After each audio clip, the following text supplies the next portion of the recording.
আল্লাহর নবী জনাবে মুহাম্মদ রাসূলুল্লাহ সাল্লাল্লাহু তাআলা আলাইহি ওয়াসাল্লাম দরুদ নবী আমার সাহাবা আবু বকরকে ডাক দিয়ে বলেন, সাহাবা আবু বকর, আমি তোমাদের চেহারার দিকে চেয়ে আমার পুরানো কথা মনে পড়ে যায়।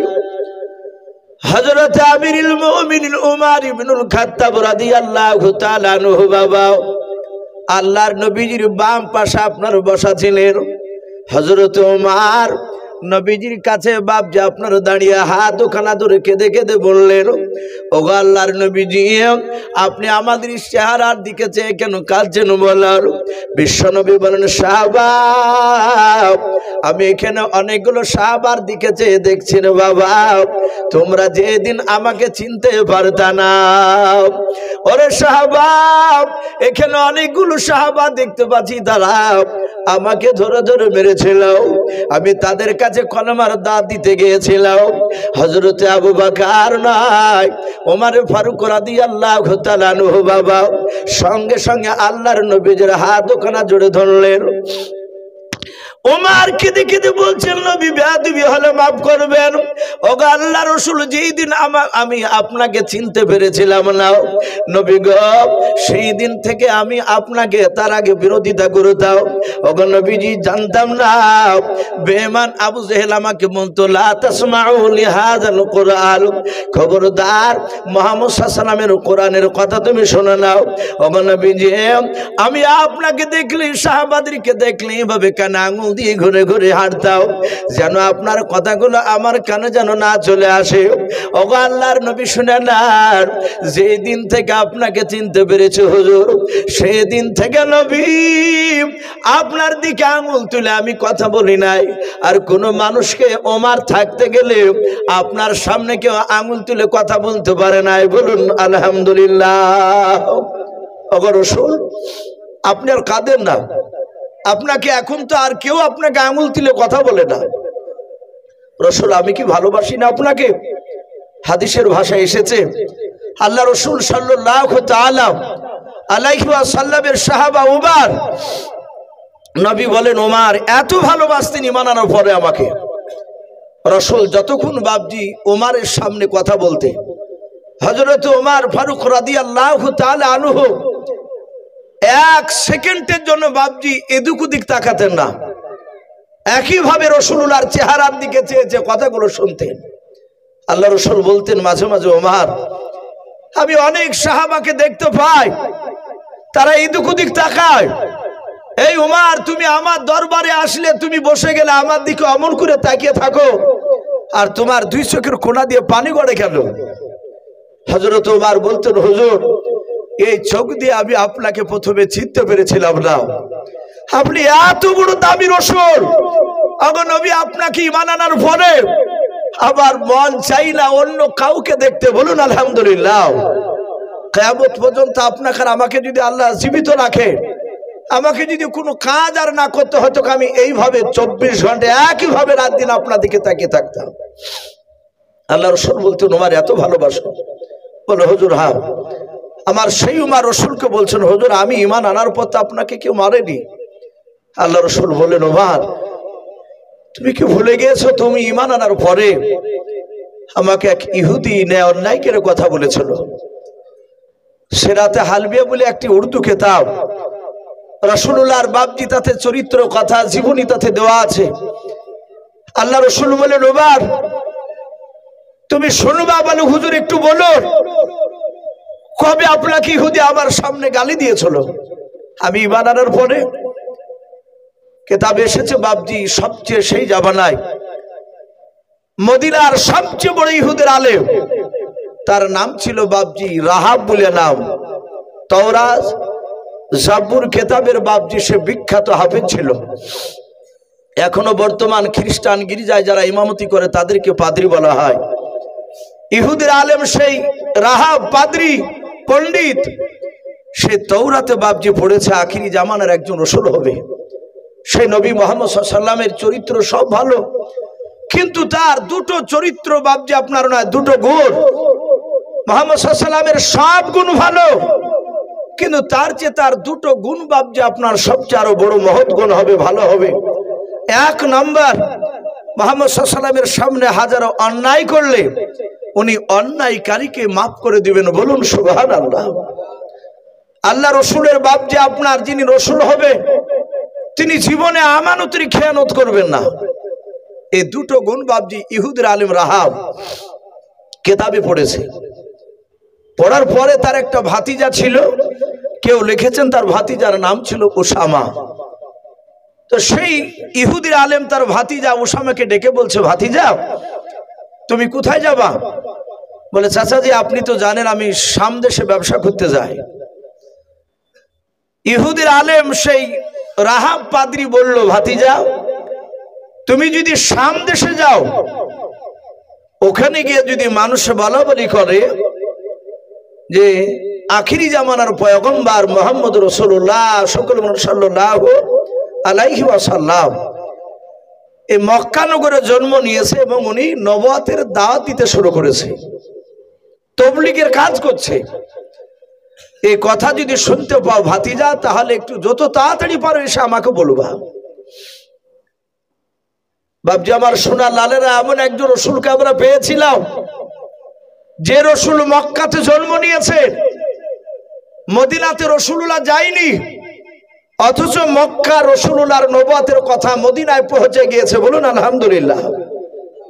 শাম দেশে বুশরায় বিভিন্ন বাজারে বাপজি প্রচার হয়ে গিয়েছিল। আমরা কয়েক মাস হয়ে গেল বাপজি, ওই যে কর্ণাটকের একটা মুস্কান বলে একটা ইমানদার বোন আমার, অনেক মানুষের নামটা মনে আছে, কলেজে যাচ্ছিল, আর ওই সময় জোর করে বাপজি তার সামনে অন্য স্লোগান দিচ্ছিল, আর উনি সেই তার প্রতিবাদে যারা ইমানদার হয়, আল্লাহওয়ালা হয়, তারা বাপজি পৃথিবীর একমাত্র আল্লাহকে ছাড়া কাউকে ডরায় না, ভয় করে না। আপনি আমি যদি ভয় করি, জানতে হবে আমরা পূর্ণাঙ্গ ইমানদার মুমিন এখনো হতে পারিনি। কিন্তু রাসূলুল্লাহ বলেছেন যারা আল্লাহর ওপর ঈমান আনবে, আল্লাহকে যারা বিশ্বাস করে নেবে, ঈমান পূর্ণ হয়ে গেলে তারা আল্লাহকে ছাড়া কাউকে ভয় পায় না। উনি নারে তাকবীর বলে বাপজি সে বোনটা স্লোগান দিয়েছিল, মনে পড়ছে না আপনাদের? গোটা পৃথিবীতে বাপজি আপনার মুসলমানদের ঈমানকে জাগিয়ে দিয়েছিল মেয়েটা। আমরা মেয়েটাকে বাস্তব চোখে দেখিনি, কিন্তু ইউটিউবে আমরা অনেকে বাপজি মোবাইলে দেখেছি সে বোনটাকে। তা আল্লাহ রসুল সাল্লাল্লাহু তাআলা আলাইহি ওয়াসাল্লাম মক্কা নগর থেকে বাইরে যাওয়ার আগেই রাসূলুল্লাহর কথা চারিদিকে ছড়ে গিয়েছিল। কেন? কেতাবে লিখেছে বাপজি কাবা শরীফ সারা পৃথিবীর মধ্যে মধ্যস্থল জায়গা, আর কাবা এমন একটা কাবা যে সারা পৃথিবীর মানুষ সেখানে বাপজি হজ করতে যায়। আপনার আমার টাকা যদি বাপজি হয়ে যায়, ইসলামের শরিয়াতে যে বাপজি নেশাবে মালিক বলা হয়েছে, হজ যে বাপজি আপনার ফরজ, সবারই উপর নয়, তাহলে আপনার আমার উপর ফরজ হয়ে গেলে বাপজি হজ করতে না গেলে গুনাহ আছে। কিন্তু এখন আবার নতুন করে বাপজি একটা সিস্টেম উঠেছে, টাকা ফরজ হয়ে গেছে তার বড় হজ করা, চালাকি করে বলছে যে আমি উমরাতে যাচ্ছি, বড় করে খানা দিছে। বলে চাচা বড় হজে গেলেন না? বলে বাপ একবার দেখে আসি। প্রথমে দেখে আসে, তারপরে এবার বড় হজে যাব। 100-র মধ্যে বাপজি 98 জনা ওই উমরা করেছে আর বড় হজে যাচ্ছে না। ওই টাকাকে বাঁচানোর লোকে, যে টাকা কম দেখছে উমরাতে, লোক জানবে যে মদিনায় গিয়েছিল, রাসূলের কবর জিয়ারত করে সে দেখলেন অনেকগুলো লোক। আবার হাজী সাহেব না বললেও রাগ করছে, আমি কেন কথাটা বললাম, উমরাতে করে এসেছে। আমি বললাম কি ব্যাপার দাদু কেমন আছেন, সালাম দিয়ে, তখন বলছে হ্যাঁ মৌলবী মানুষ তুমি, আমাকে হাজী সাহেব বলে সালামটা দিলে না আগে, হাজী বলিলে যেন এর রাগ হয়। তা আমি বললাম দাদু মাফ করবেন, আপনাকে হাজী বলা যাবে না। তখন বলছে তোমরাই ফতোয়াবাজি করে বেড়াও গা, তোমরাই বলো না, তাছাড়া প্রায় লোক আমাকে হাজী সাহেব বলে। এদিন আজ দিন 10 আগেকার কথা বলছে বাপজি। হজ এমন একটা জায়গা, আল্লাহ রসুল মক্কাতে জন্ম নেওয়ার আগেও কাবা শরীফে বাপজি মক্কাতে পৃথিবীর মানুষ হজ করতে যেত। কথা সত্য না মিথ্যা বলো? তারা হজে যেত, কিন্তু তখনকার হজের নিয়ম ছিল আলাদা। আল্লাহ রসুল সাল্লাল্লাহু তাআলা আলাইহি ওয়াসাল্লামকে আল্লাহ এমন একটা জায়গায় পাঠিয়েছিলেন মক্কাতে, যে সারা পৃথিবীর মানুষ সেখানে হজ করতে যায়। মক্কা নগরে রাসূলুল্লাহ কলমার দাওয়াত দিয়ে দিয়ে দেখলেন সবাই মানে না, সবাই রসুলকে মানেনি। আল্লাহ রসুল শুনতে পেলেন সেই মদিনা থেকে, তখন তো মদিনার নাম ছিল না, নবীজি মক্কা থেকে মদিনাতে হিজরত করে যাওয়ার আগে ওই মদিনার দেশটার মদিনা ছিল না। কোরআন শরীফে তাফসীরে পাওয়া যায় মারিফুল কোরআনে দেশটার নাম ছিল ইয়াসরিব। কি নাম বললাম? ইয়াসরিব নাম, ওই এখন যেটা বর্তমান মদিনা হয়েছে। তো ওই ইয়াসরিব দেশ থেকে বাপজি এক নয় দুই নয় 50টা বয়স্ক লোক আর যুবক ছেলে মিলে তারা দল বেঁধে বাপজি হজে এসেছে। আল্লাহ রসুলের কাছে একটা বাচ্চা ছেলে গিয়ে বললেন, ওগো আল্লাহ রসুল, ইয়াসরিব অর্থাৎ মদিনা থেকে 50টা লোক আমি দেখে আসলাম, তারা কাবা শরীফের পাশে ধরে তারা তাম্বু টাঙিয়ে আছে, তারা বৈকাল বেলায় তাম্বু টাঙালো। আল্লাহ রসুলকে ওই বাচ্চা ছেলেটা ভালোবাসতো, নবীর উপর ঈমান এনেছিল। আল্লাহ রসুল বললেন, বাবা সত্যি বলে? হ্যাঁ। নবীজি বুক ভরা আশা নিয়ে চিন্তা করলেন, আমি আজই রাত্রিবেলায় যাব। ওরা বিকালে এসেছে, তাম্বু টাঙিয়েছে, আমিও গিয়ে ওই ময়দানে গিয়ে তাম্বু টাঙাবো। তাম্বু টাঙিয়ে সারা রাত সেখানে কোরআন তেলাওয়াত করব, আল্লাহর ইবাদত করে সকালবেলা আমি ওই মদিনার বাসীদের কাছে গিয়ে এই দ্বীনের দাওয়াত, কলমার দাওয়াত দিব।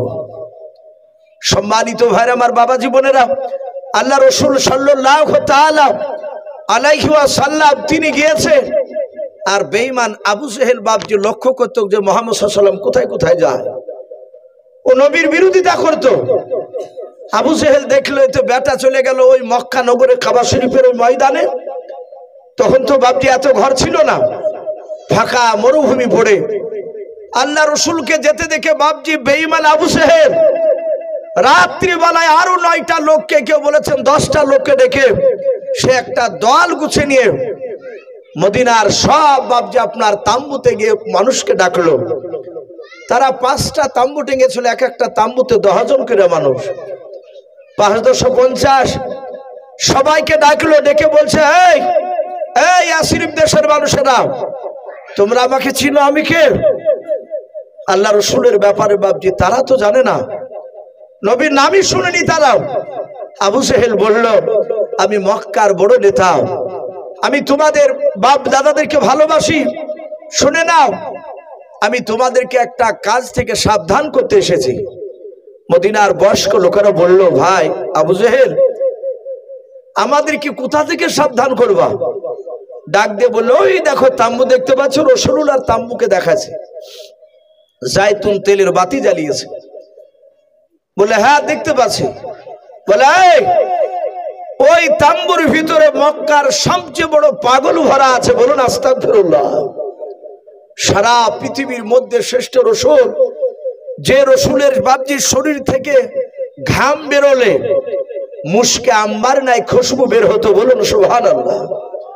যে রসুলুল্লাহ রাস্তা দিয়ে একদিন হেঁটে গেলে, তিরমিজি শরীফে এসেছে, ওই রাস্তায় রসুলুল্লাহ বাপজি 14 দিন না গেলে ওই রাস্তায় নবত খুশবু পাওয়া যেত। মক্কার লোকেরা বলতে গিয়ে রাস্তায় দিয়ে রসুলুল্লাহ গিয়েছে। আর সেই রসুলকে বাপজি মক্কার বেঈমান আবু জেহেল নবীকে পাগল বলছে। এখনো বাপজি যারা দেখবেন আল্লাহর উপর ঈমান নাই, যারা টুপিওয়ালা দাড়িওয়ালাদেরকে দেখলে তারা অনেক কথা বলে বলে। আবু জেহেলরা যেমন বলতো, আবু জেহেল বলল, ওই লোকটার কাছে তোমরা রাত্রিবেলায় যাবে না। বলে, কেন? বলে, সে একটা নতুন কি কথা বলছে, ওই কথা যদি না শোনো, আমাদের বাপদাদার বিরুদ্ধে কথা বলছে, না শুনলে তার তাম্বুর ভিতরে পাথর ভরা আছে, আর সেই পাথর দিয়ে বেটা তোমাদেরকে মেরে শেষ করে দেবে। তোমরা রাতে যদি না যাও, সকালবেলায় ওই পাগলা আসবে তোমাদের তাম্বুতে। আবু জেহেল এটাও জানে যে রাসূলুল্লাহ আসবে, কৌশল করে বাপজি কথাটা বলছে। আল্লাহ রাসূল সাল্লাল্লাহু তাআলা আলাইহি ওয়াসাল্লামকে নেহান্নায় কথা বললো, পাগল বললো, নবীর কাছে পাথর ভরা আছে বললো।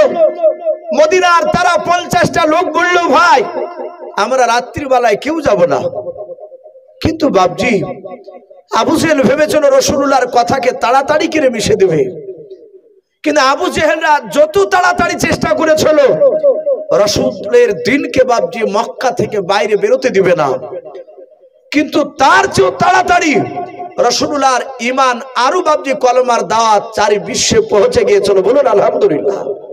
চারিদিকে তাড়াতাড়ি ছড়াচ্ছে। আল্লাহ রাসূল সাল্লাল্লাহু তাআলা আলাইহি ওয়াসাল্লাম বিশ্ব নবী বাপজি তাম্বুর ভিতরে বসা, বুক ভরা আশা নিয়ে রাসূলুল্লাহ রাত্রিবেলায় ওখানে থাকবে, সকালবেলায় কলমার দাওয়াত দিবে। রাসূলুল্লাহ ভেবেছেন একটা দুটো লোক যদি আবার কথা মেনে নেয়, সবাই না মানলে একটা দুটো তো মানবে। মদিনার লোকদেরকে বারণ করলো। আবু জেহেল বাড়িতে মদের বোতল নিয়ে বাপজি মেতে উঠলো, বললো মুহাম্মদ সাল্লাল্লাহু আলাইহি ওয়াসাল্লাম যতই কোরআন তেলাওয়াত কর, তোর কাছে লোকগুলো যাবে না, তোকে যেতেও দিবে না। কিন্তু মানুষকে বাপজি যেখানে যত বারণ করা যায় সেখানে মানুষ বাপজি বেশি যায় না কম যায়? কথা বলে বেশি যায়। এই যে জালসার মাহফিল, ওপরে সুন্দর জায়গা, নিচে সুন্দর জায়গা, মানুষ কম।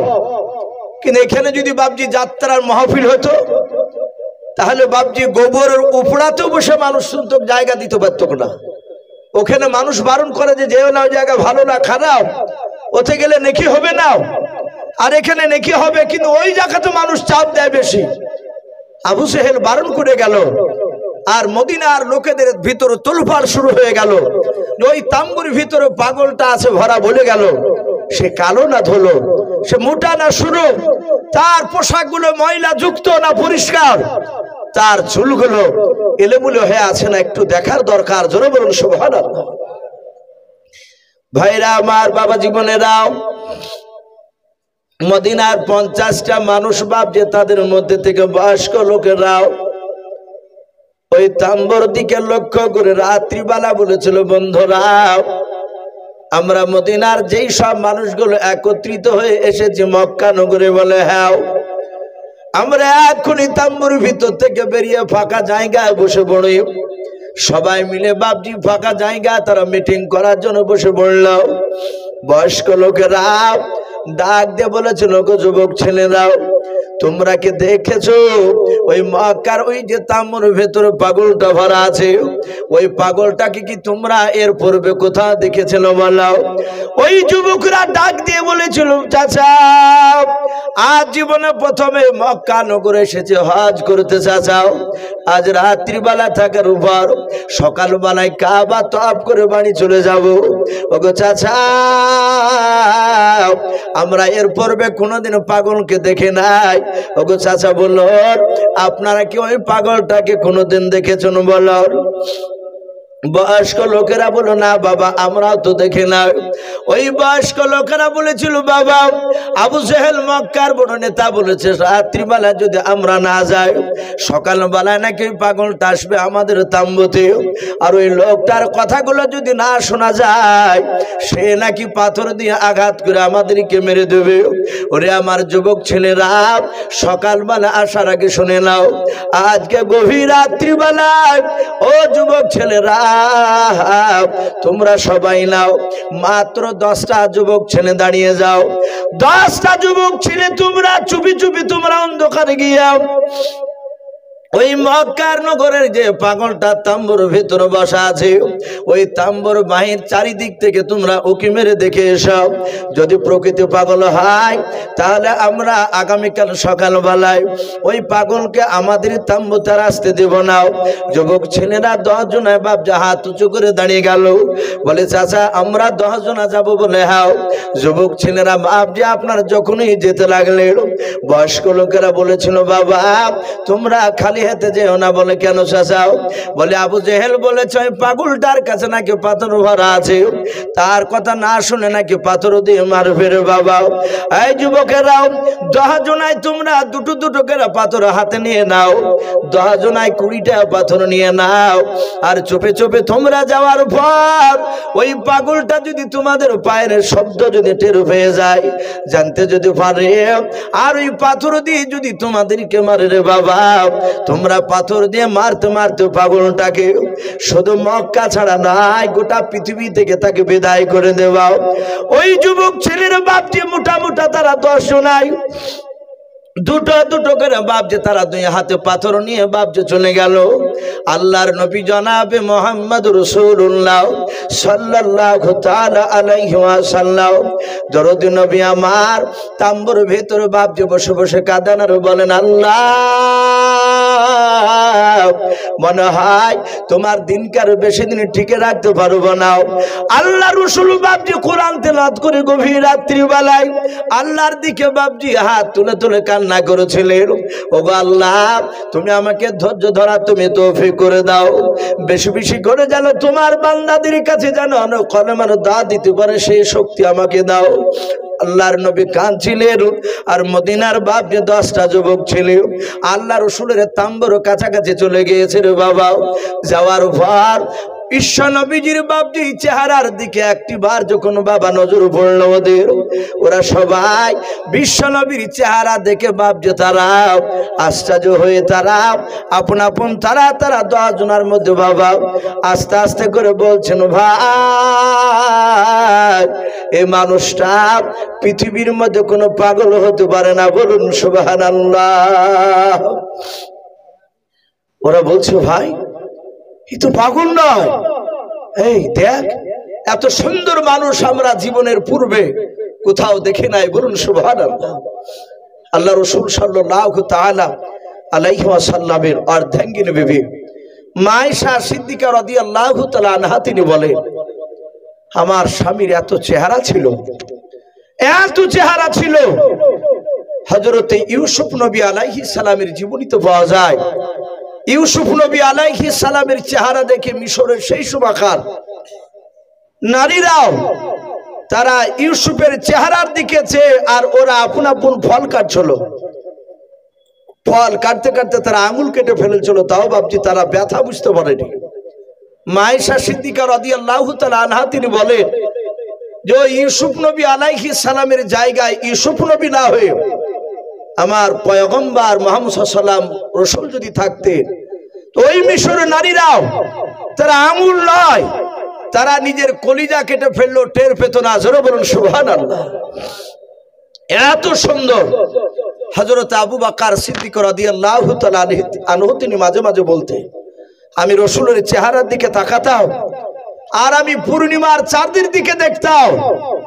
আবু বকর বলছেন, চাঁদে দাগ আছে তো রাসূলুল্লাহর চেহারাতে দাগ দেখতে পাওয়া যেত না, বলুন সুবহানাল্লাহ। এত সুন্দর চেহারা। আমার বিশ্বনবীর চোখের ভুরুগুলো এত সুন্দর ছিল, চুলগুলো এত মানান ছিল। আমার বিশ্বনবী রহমতের নবীর শরীরের গঠন দেখলে মানুষ মুগ্ধ হয়ে যেত।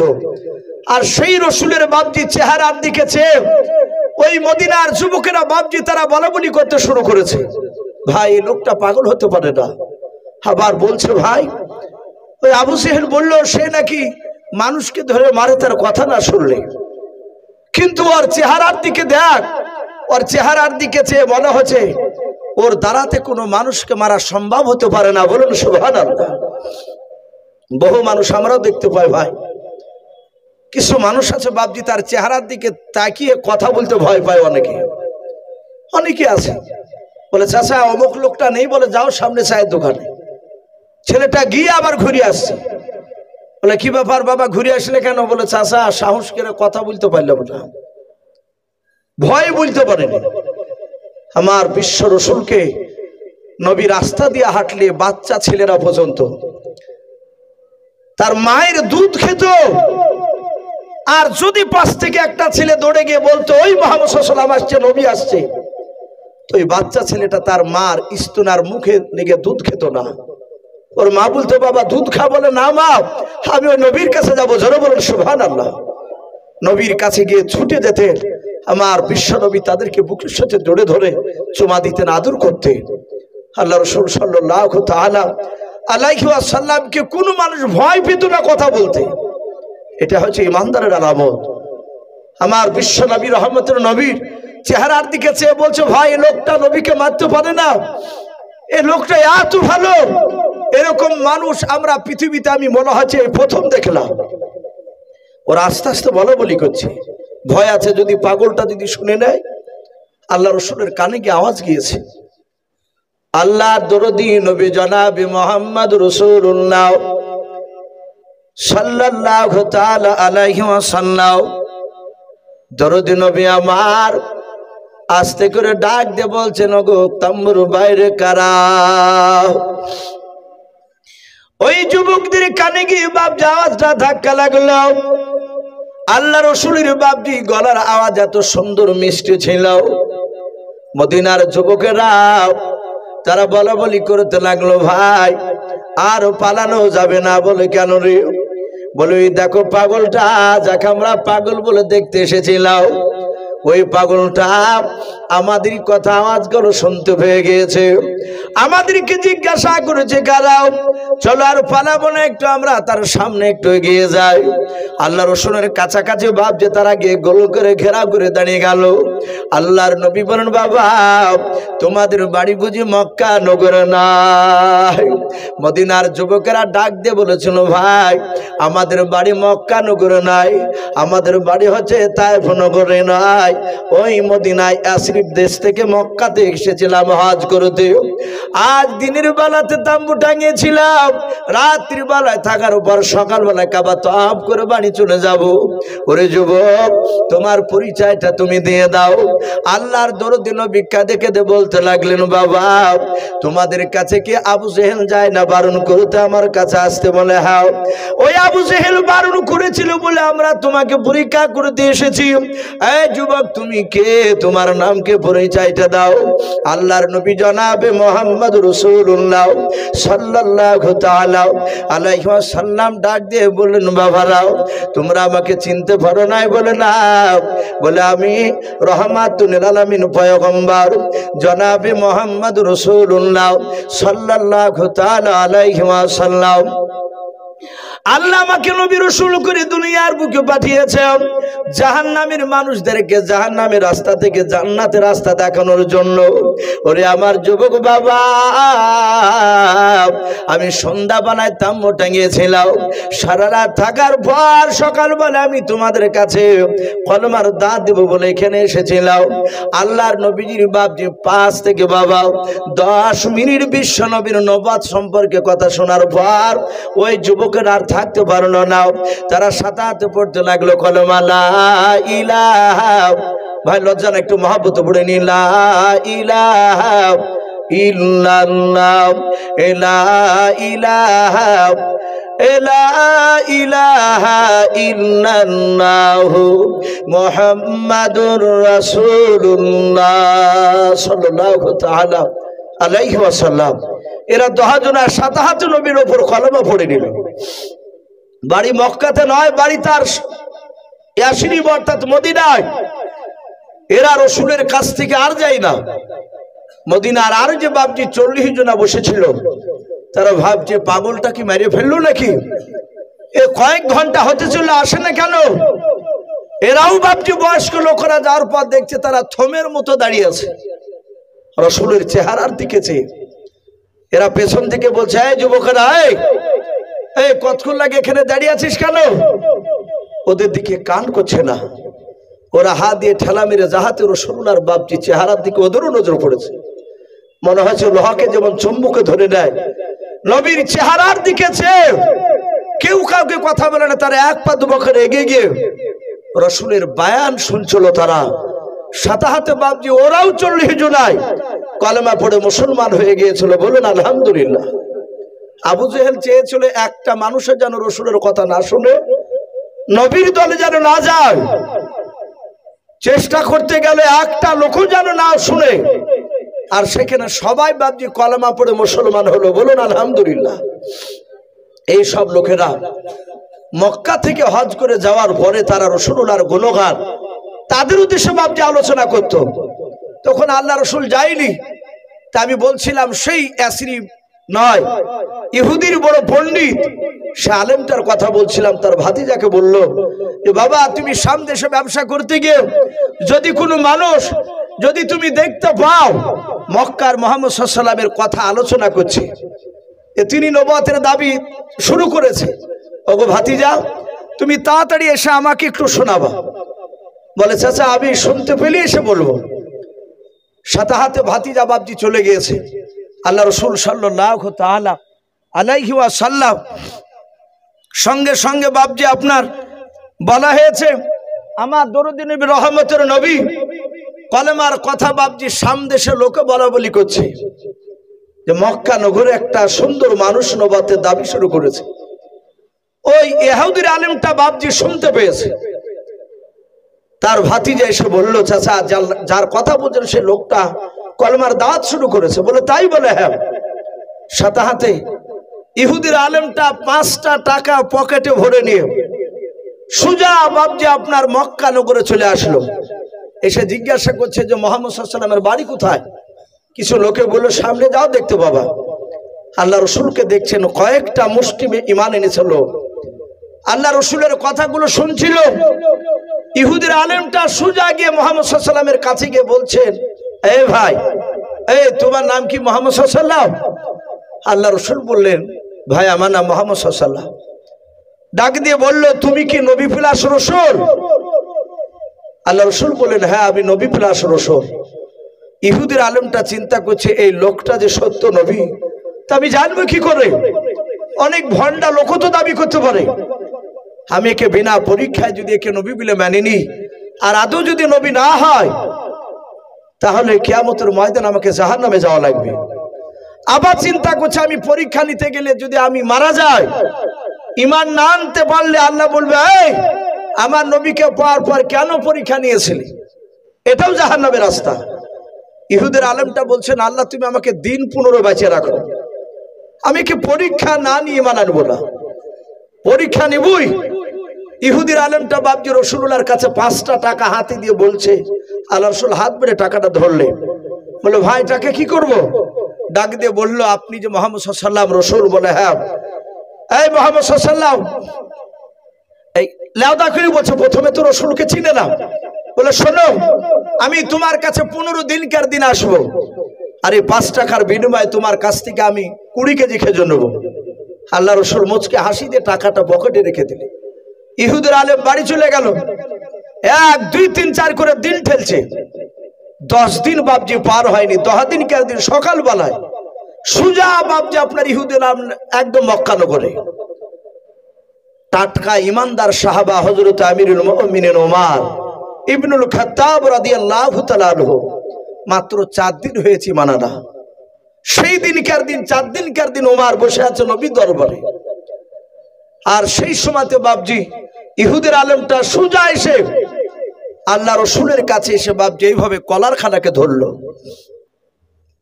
আল্লাহর নবী জনাবে মুহাম্মদ রাসূলুল্লাহ সাল্লাল্লাহু তাআলা আলাইহি ওয়াসাল্লাম দরদি নবী বলেন, ওগো ভাই তুমি আমার কলারটা কেন ধরে টানছো মালাও? ওই ইহুদির আলেম ডাক দিয়ে বলেছিল, রে মুহাম্মদ, আমরা বলি সাল্লাল্লাহু তাআলা আলাইহি ওয়াসাল্লাম কত দরুদ পড়া জানে নাও? দরুদ পড়তে হয় তাও বাপজি ইহুদির আলেম জানে নাও।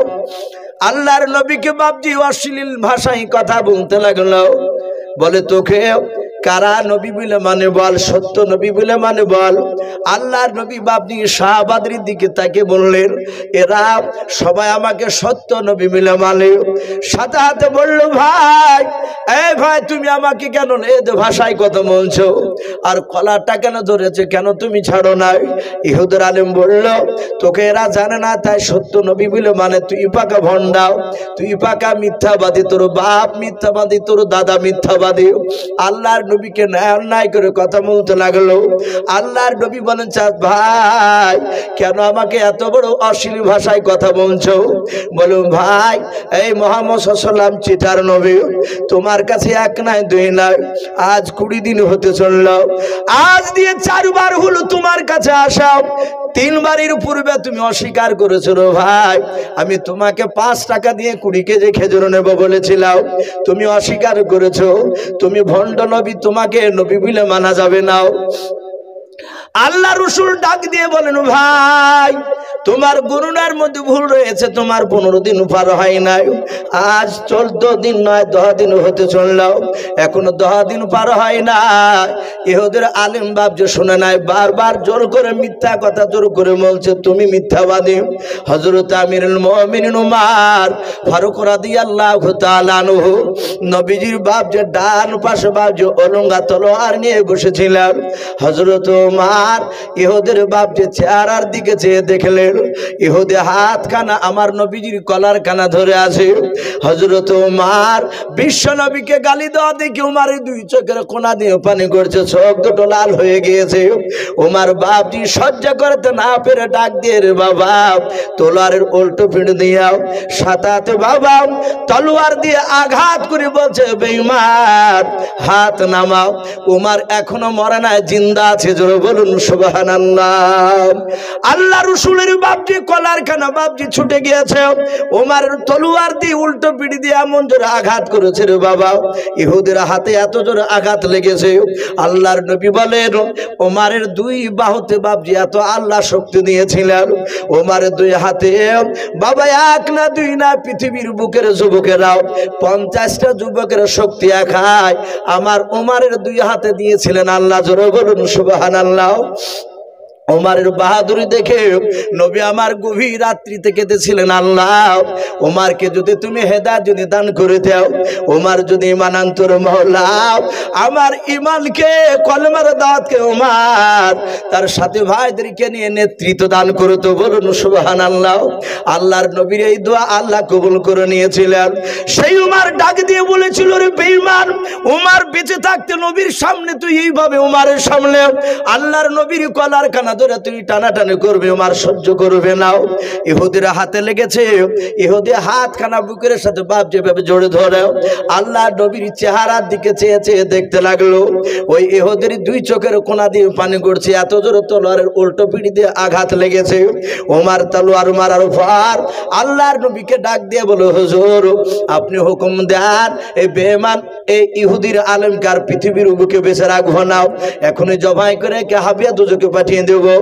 আল্লাহ রসুল ইহুদির দিকে তাকে দেখলেন, ইহুদি তাকিয়ে আছে, ইহুদি মনে মনে চিন্তা করেছে, আল্লাহ তোমার নবীকে আমি ইমতিহান নিতে এসেছি, পরীক্ষা নিতে এসেছি, দেখেও তোমার নবী ওর সাথী যে উমর আমাকে মেরেছে দেখে এর বিচার করে কিনাও, যদি না করে তাহলে জানবেনি আখিরি জামানার নবী না। আল্লাহর নবী বলুন, উমর উত্তেজিত হয়ে না, বসে যাও। হযরত উমর বাপজি তিনি বসে পড়লেন।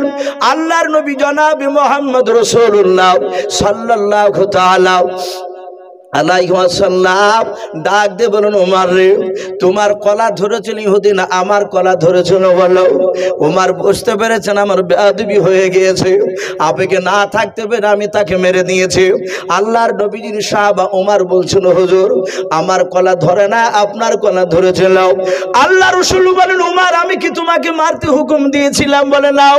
বলে নবী আপনার উপর ঈমান আনার পর আমি এত আপনাকে বিশ্বাস করি নবী গো, সারা পৃথিবীর মানুষ একদিকে যদি হয়, যদি বলে আব্দুল্লাহর সন্তান মুহাম্মদ সাল্লাল্লাহু আলাইহি ওয়াসাল্লাম মিথ্যাবাদী, ওগো আল্লাহর নবী যে আমি উমর আমি কোনোদিন বিশ্বাস করব না, বলুন সুবহানাল্লাহ।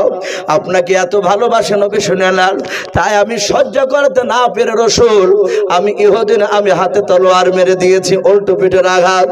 আল্লাহ রাসূল ডাক দিয়ে বলেন, ওরে আমার সাহাবা উমর আমি পয়গম্বর রাসূল বললাম, তুমি এখন ইহুদিন হাত দুখানা ধরে ক্ষমা চাও। হযরত ওমর আর বাপটি দাঁড়ালেন না, ওমর দাঁড়িয়ে গিয়ে ইহুদির হাত দুখানা ধরে ডাক দিয়ে বলেন, ইহুদি ভাই ওমর কিন্তু বাতিলের কাছে মাথা নত করা বান্দা নয়। এই ভাই আমার বিশ্ব নবী পয়গম্বর তোমার হাত ধরে ক্ষমা চাইতে বলেছে, তাই আমি তোমার হাত দুখানা ধরে ক্ষমা চাই, ভাই তুমি আমাকে মাফ করে দাও।